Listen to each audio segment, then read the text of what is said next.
DSM 5 અર્થશાસ્ત્ર most IMP question 20 નવેમ્બર 2024ની એક્ઝામ.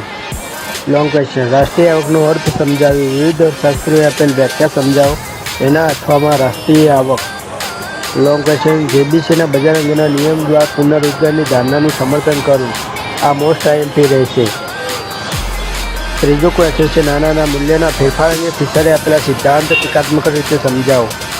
એના અથવામાં પ્રોફેસર પીગુએ આપેલા કેમ્બ્રિજ સમીકરણની ચર્ચા કરો. Long question 4.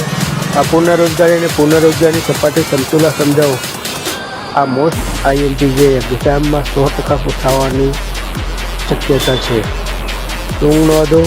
રાષ્ટ્રીય આવકની માપણીની સમસ્યાઓ મર્યાદાઓ જણાવે એ વધારે શક્યતા છે જે આ 2024 નવેમ્બર મહિનામાં એક્ઝામ આવેલી મોસ્ટ આઈએમપી છે. અને ટૂંક નોંધ.